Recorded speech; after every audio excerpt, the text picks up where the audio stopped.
반갑습니다. 인생교육 졸업자 비비런덕입니다. 자, 이번 시간에는 2019년 하반기 현대해상의 자소서 항목 해설 시간을 가져보도록 하겠습니다. 첫 번째 항목에서 묻고 있는 것은 다음과 같습니다. 본인의 가치관 및 성격 형성에 중요한 역할을 준 사건과 사람에 대하여 당시 상황과 그로 인해 얻게 된 교훈 등을 구체적으로 기술해달라 해서 700자를 요구하고 있습니다. 제가 이 1번 문항을 한 문장으로 압축하라고 한다면 사건으로부터의 교훈이라고 압축을 하고 싶습니다. 어쨌든 경험으로부터 얻은 인사이트가 무엇인지에 여러분이 최대한 할애를 해서 구체적으로 써주셔야 되고요. 얼마나 내 경험을 정말 진지한 태도로 들여다보았는지를 묻고 있는 겁니다. 이런 항목이 나오면 여러분들 너무 고민하지 마시고 그 회사의 인재상을 보실 필요가 있습니다. 자, 현대해상의 인재상은 다음과 같습니다. 글로벌 경영 환경을 주도하는 미래 창조인, 고객의 가치를 창출하는 금융 전문인, 책임감과 주인의식을 겸비한 자율 경영인, 이렇게 세 가지고요. 이것도 역시나 한 문장으로 고쳐보라고 얘기를 한다면 전문성을 갖춘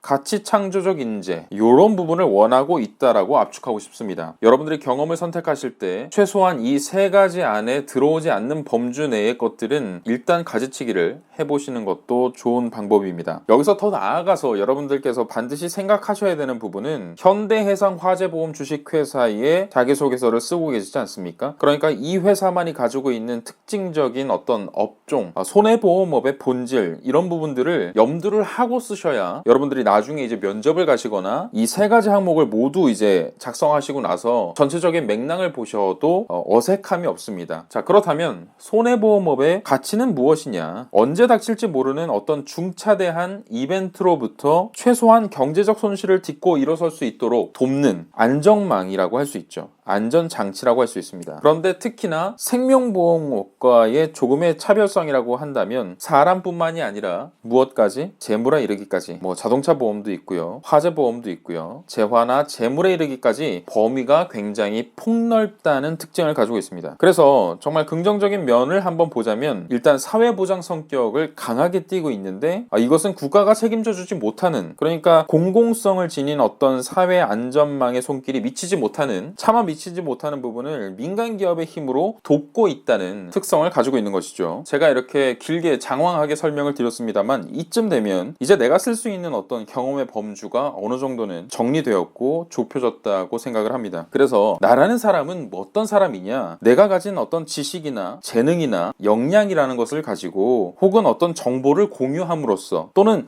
정보를 나눔으로 해서 누군가와 동반 성장을 하거나 최소한 그들이 어려움을 딛고 일어서기를 돕기를 바라는 마음이 굉장히 강한 사람이고, 그들이 내 도움으로 인해서 어떠한 어려움을 해결하거나 극복했을 때 느껴지는 희열을 굉장히 중요하게 여기는 사람이다. 나는 그러한 희열을 느껴본 경험이 굉장히 내 인생을 살아오는 데 있어서 강한 영향력을 지대하게 미쳐왔다. 그래서 반드시 나는 누군가한테 도움이 되고자 하는 사람이 되어야겠다고 마음을 먹었다. 그렇다면 남을 돕는 것이 정말 실익을 취하지 못하고 퍼주기만 하는 것이냐, 소위 말해서 자원봉사를 하고 있는 것이냐? 그렇지 않다. 이것이 훗날 알고 봤더니 나는 남을 도움으로 해서 결국 내가 얻고자 하는 것을 그만큼 취했다. 내가 얻고자 하는 그런 목표점까지 달성을 했다. 그래서 나는 확신하고 있다. 아마도 저라면 이런 식의 방향을 잡았을 겁니다. 그리고 제가 평소에 가져왔던 신념도 이런 것이기도 하고요. 그래서 이게 정답이라는 것은 아니지만 저라면 이런 식의 방향을 잡는 것이 합리적일 거라고 생각을 해요. 예를 들자면 제가 유튜브를 하고 있는 이유도 이와 흡사합니다. 그러니까 저는 평소 취업시장에 대한 관심을 지대하게 가지고 있었던 사람이고, 그래서 저는 이런 풍부한 경험을 가지고 있죠. 자, 그런데 되게 안 좋아 보였던 것들이 일부 돈만 취하고 알맹이만 없는 것들을 전달하는 어떤 컨설턴트들에 대한 어떤 분노감이 좀 강했습니다. 그래서 이제 그런 동기로 인해서 컨텐츠를 만들기 시작한 것이고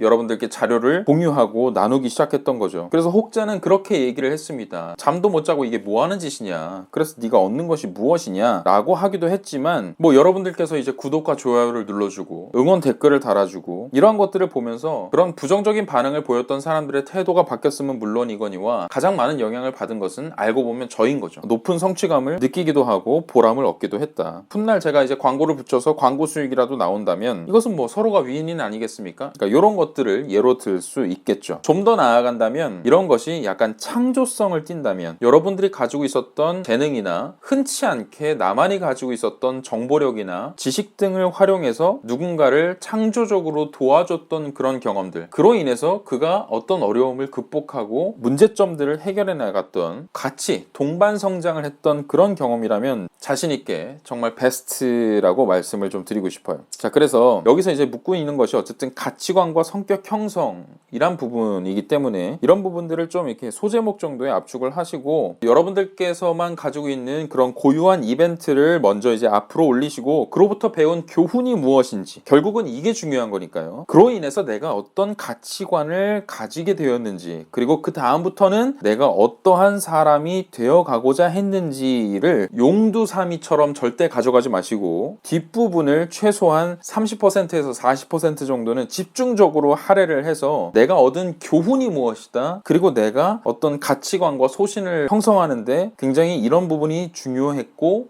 지금까지 그리고 앞으로 내가 인생을 살아가는 데 있어서 계속 견지를 하고 나아갈 것이다 라고 하는 부분까지 최소한 40% 정도의 비율은 할애를 해 주셔야 됩니다. 그럼에도 불구하고 본인이 가진 어떤 소재 헷갈리신다면 이 영상의 댓글을 통해서 여러분들의 소재를 간단히만 알려주셔도 아는 범위 내에서 답변을 드리도록 하겠습니다. 이상입니다.